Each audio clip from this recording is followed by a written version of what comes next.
इतना टाइट रहुआ हमने से मत बोली जाननी की ना। एगो तो हमरा भतीजा के रोवा रोवा के मुंह झुरवा देले बड़ुआ कहा तारू टाइट ना बोली टाइट कहिए के बोले तोहरा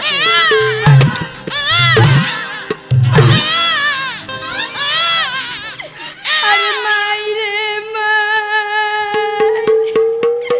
मुआ ना हमरा के मार देला जे माई भैया बाहर बनी हमरा के मार मार के नतिया हमरा देह खराब कर देले रे माई। नतिया कहा तारू है बतिया के जान ले तारू नतिया कहा तारू अरे टोपिए लेके पैदा भइल बा का रे भतीजवा हमार। देखी आपके भैया के आवे दी बाहर से मुआना रहियन घर में तो हमें रहम हम ये घर में अब ना रहम हम चल जाए मैं ना रहबू बताई शंभू के बराबर पंचायती करी। ए बाबुआ छोड़ दे मत मार काहे ना मारी मत मार तोर भाई घरे नहीं खे उ आई तब ओकरा सामने कर व्यवस्था करी। तो तू मरवाई बा एकरा के ना मारी तो चुप हम बुढ़ारी में का मरवाए बाबुआ। हाँ तो बताओ हई टोपी लेके पैदा कर देले बिया दूध नहीं खे पियावते लड़का के आय चुप रह तोरा माई के चुप रह ना चुप रह तारी माई के मास्टरी में नौकरी लगा चुप। शंभू बाबा पहले के लोग लइकन के छाती के दूध पियावताला सही बात बा ए हमर बाबू आजकल डाबा पिया के डाबा बना दे तारी सब चूसनी धरावा तारी सा चूसनी तो पियले बता डाबा तो कहाँ से चनी है कि बाबू है कि बाबा यही से आजकल के लड़का इज्जत नहीं खंसा करत का करे जाए तो भौजी है ना आबी आओ हम मारा है बहुत मारा है का और तुमने मरवा लिया बहुत बढ़िया से बर्दाश्त कर लिया हम माफी चाहते हैं तुम्हारा छू के गोड़ लग रहे हैं कुछ छू के आई टोपी बारे भाला वाला बेटा कहाँ से आ गल बारे बेटा हा के भाला पैदा कैले बड़ू ये भौजी लेकिन बड़ा छरिया बा बड़ा छरिया था छेदा था ना चुप रहा तारा माई के चुप। ए देवर बाबू लड़का के चाचा इतना तेज बानी तो लड़का वैसे ना होई। अरे बाप रे बाप तू कौन तेज नहीं खुनाते इतना भाला वाला लड़का ना आई खूब यो तेल लगौले बारी। हाँ हाँ तेल लगा के कर मूड़ी गोल करे के तो लाम कर देले बिया हे बाप रे ई तेल लगले बड़ू की खेल कइले बड़ू निमन तेल लगले बड़ू हेंगा खाटी सरसर तेल दोनों टाइम हम मौलीला ए बाबू दोनों टाइम हमें मिला के जवाई हाँ तो जवाई ने करा के तनिया हिंग चटावा एकर मुंह सूखल जाता आ नइखा मिलत ना अही राम मांगा से मांग ली ई पहले हिंगे बेचता ले तनी अब अंजनी भैया के संगत में पड़ल तो बेचारा ढोलक उलक बजावे लगल आज नाम हो गल ढेर दाम हो गल तब से लेकिन भाला वाला लड़का आज ले हम ना देख रही अरे दादा पहली बार भाला वाला लड़का आयल बा क्षेत्र में क्षेत्र के विकास होई बहुत विकास होई मात्र ये बाबू मात्र चुप रहो ना चुप रहो जाए दे बाबू खराब का चल गई अब तोरे घरे निमान का आ गई। ए देवर बाबू धोरी न तनी रोवे पिया दी। हाँ पिया दी हमारा लगा सिस्टम कहाँ बजा पिया दी रे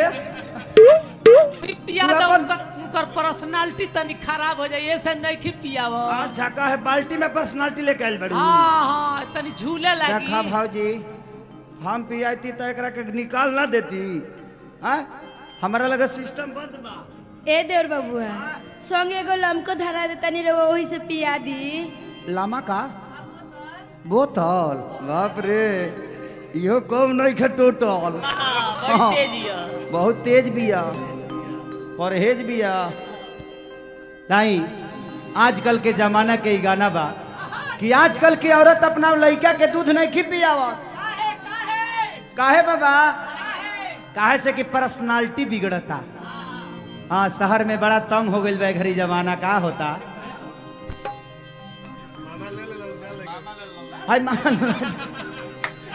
लड़का कटोरा कटोरा लेके अइबा काहे बाबा दूध भात खियावे खातिर यही होली के हाँ मौसम चढ़ल बा, जब भौजाई के हवा लागल बा कैसे कैसे तो भौजैया के जब देखले बा लइकवा रोता तो उ देवरा का कहता, का कहता जब हो? गांव के लोग पूछता तो एगो कहता, कैसे ए बबुआ कैसे कहता हो। शंभू बाबा उ का कहता लइकवा, जब रौरे रौरे खानी बुजुर्ग आदमी जब कहलस कि बबुआ तोरा घर में बड़ा शोर होता रे, हाला होता बाबुआ तारा घर में बड़ी हाला होता। का करे बाबा, भौजाई बहुत उरे मिल गई बिया, बाल्टी में पर्सनालिटी लेके आयल बिया। कैसनो मिलल बिया तो घर में तो रखे के पड़ी। अब तहार बिया दिया बुता के भइल बा, तू का जमरब जनब जोरा भाई लइकवा का कहता भैया, अरे की जहिया से बहल बा फगुआ के हवा,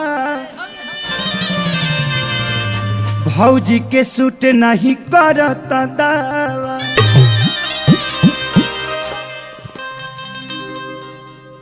अरे की त फेरा में पड़ल बड़ी मुआवे के,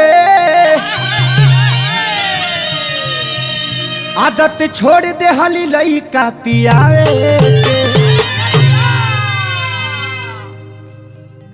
कि जब पैदा कैले होई है तो कैसे बर्दाश्त कैले होई है दर्द के। ए देव बाबुआ का भौजी, इहो राउर नइखे मालूम, तो हमारा लगे सिस्टम रही तब न पता चली। सीजर में भइल बा, बेहोश करके सीजर में। सीजर तार दे गीजर में रहला का, फ्रीजर से निकलल भी का रे ई लइका, फ्रीजर के हा, फ्रीजर के कहत ये कहा ठंडी में कहा तू ढूंढता जे कहाँ चलनी, हम कितना बढ़िया फ्रिज में ठंडा तनी है। लइका का कहता बाबुआ हो, कि जहिया से बहल बा फगुआ के हवा, भौजी के सूट नहीं करता दावा।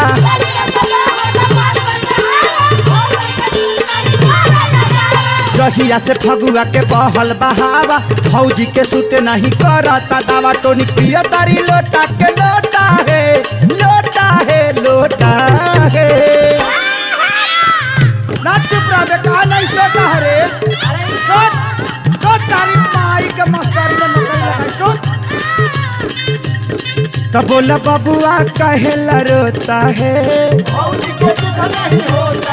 बोला बबुआ कहेला रोता है, हे भौजी का दूध नहीं होता है।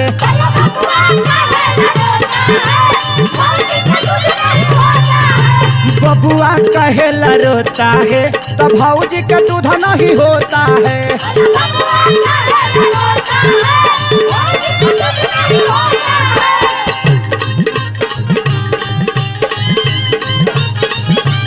ए पंकज, ए आर पंकज जी हाय देखा, ए बाबा पवन मुरली भैया हो, ए मुखिया जी हाय देखा, राज बहादुर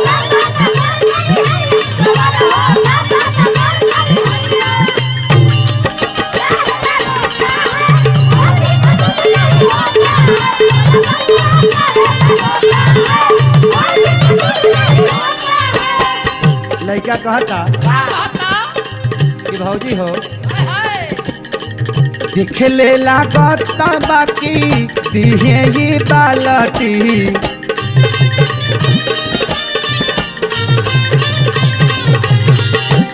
देखने में शरीर तो बहुत उभड़ खाबड़ है, आज बाबा पाठक इकर सब चल रहा है नाटक, देखे ना देखला से लागता कि भर दिहे बालटी।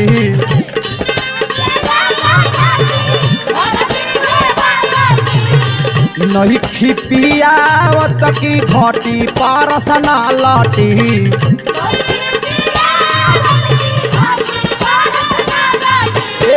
नहीं खिपियावत की घटी परसना लटी।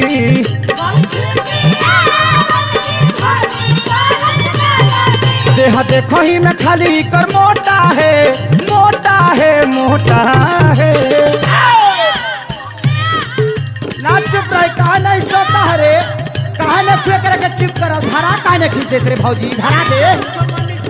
ए देवर बबुआ हम तोहर भतीजा से हम परेशान बानी। हम अभी चाहते हैं भैया के बोला के कोनो हॉस्टल में दे दिया हमरा से लइका ओई के नाम पोसाई। भाई 3 महीना का लड़का हॉस्टल में के पोसी रे आय ओ बरा ना बुझाई मजा मारले काजी पिया मार खइले डफाली। हम का जाने मुआने के बार-बार मना करी कि मच्छरदानी में मत आई मच्छरदानी में मत आई। आज हमारी साजा भोगे के पड़ता। मत रहो का कहला के बाद हम चलत मात्र भौजी मात्र देह देखो ही में खाली कर मोटा है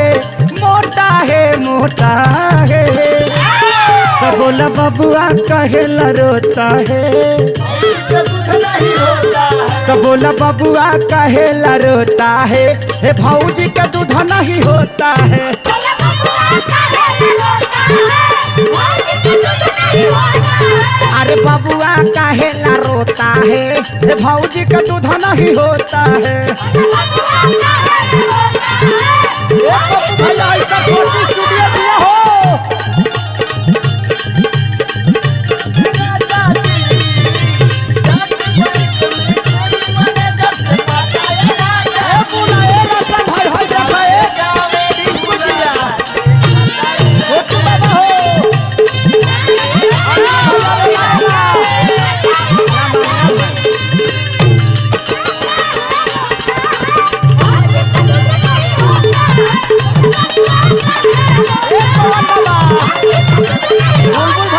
देखो भाजी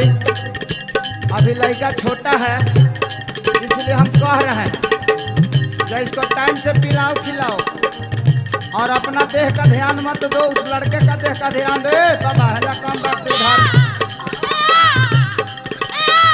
अबुआ तू ही रहला देखे पहले तू ही न गई रहला हे बाबुआ ओ घड़ी तो हम एकरा के निमन देखनी हम ही ना मुरलियो जोरे जोरे गई रहले पंकजो रहले पौनो रहले सब लोग गई रहे सब जरा हमरा मुड़ी पर मौर भाव चढ़वा देला लोग हमार शिकायत करता नी लोग। अरे बाप रे बाप माई रे बाप हम आज भैया के बोला के नहीं घर चल जा। मार देव जे और फेंक देबू तू जानते न हमरा बारे में बहुत दूरे भाठा का मरद है हम बाबा हट जा बीच में से न तो तू भागा जाइबो हाँ तू गोल करके फेरा में रहा तारा चिड़िया घर में फंस जाइबो तू बुझत नहीं खा लइकवा कहता बबुआ जन्मावते ही था भैली बाके ना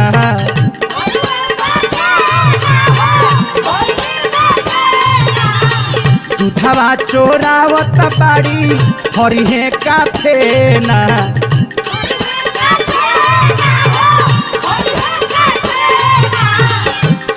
माने दूध चोरा के का करोगे क्या करोगे जी अरे होटल में दिया होटल में दिया ही होटल में कहा टोटल होता ये होटल हाँ, में पनीर- में छेना फ्राई सब पनीर बनवाइबू पनीर पनार लड़का कहता बबुआ जन्मावते ही ता भैली बाके ना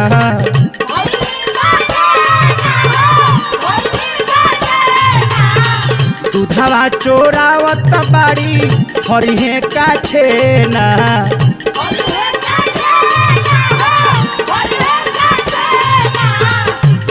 तो जो बन लागता कि सुधा के कोटा है जो बन लागता कि सुधा के कोटा है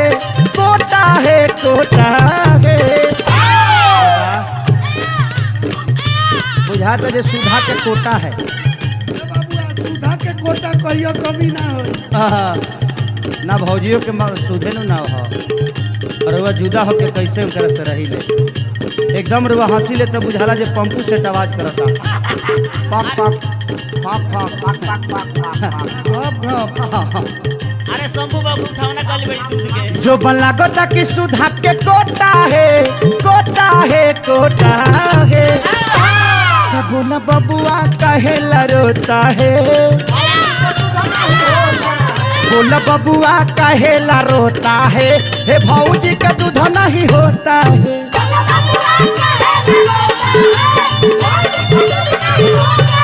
बोल बबुआ कहला रोता है हे भौजी का दूध नहीं होता है।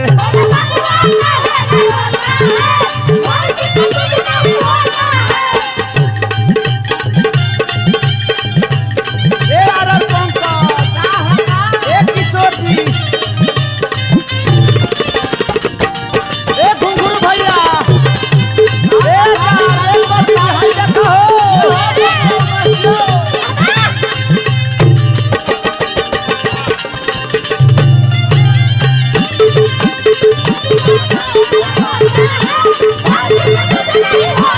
ए अरे पंकज जी लड़का कहता हमारा भतीजा के बनवली दूधा कटू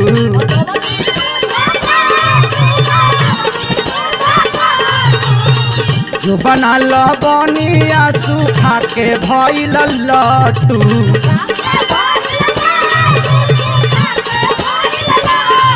ए बिजली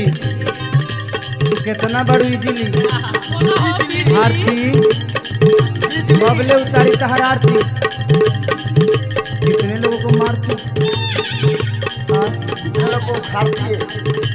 कहाँ कहाँ बुनिया झाड़ती।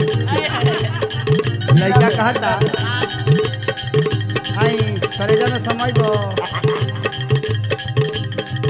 हमारा भतीजा के बनवली दूधा कटू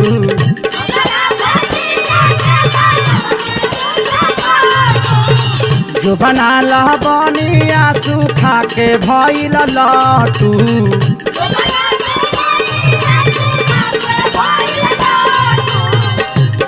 तो बेटा यही से न कबहू सोता है सोता है सोता है कहा नहीं चुप होता है तोहरा चलते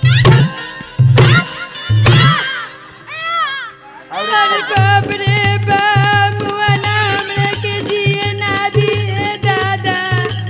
ए शंभू बाबा रवा कैसन घर में हमर शादी कराइले बानी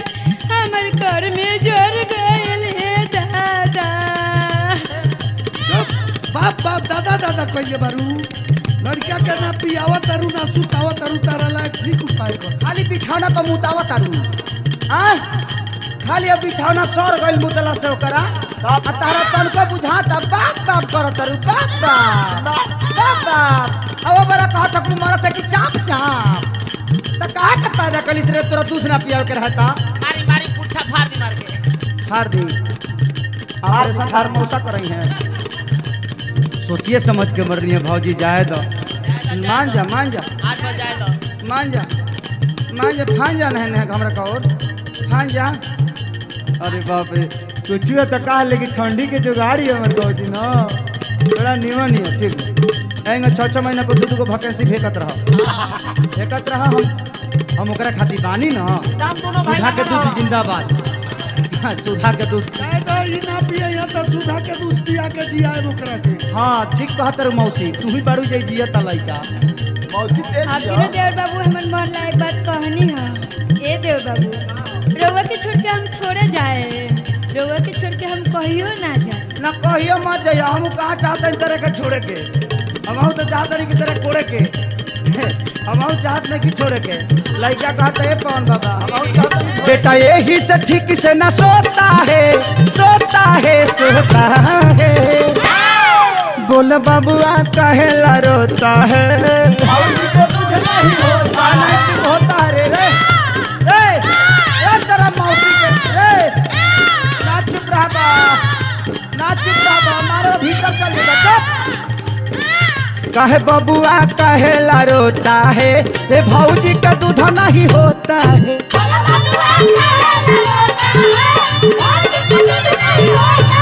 बोले बबुआ कहेला रोता है भौजी का दूध नहीं हो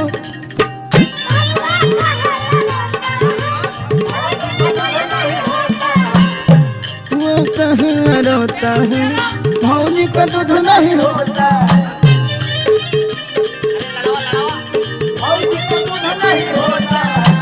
बबुआ कहेला रोता है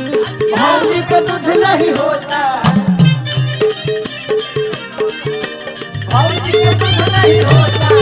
बोला बबुआ काहेला रोता है, भौजी का दूध नहीं होता है। बोला बबुआ काहेला रोता है, हे भौजी का दूध नहीं होता है। चुप हो जाए बबुआ, चुप हो जा, चुप हो जा। पिया छाती धराओ।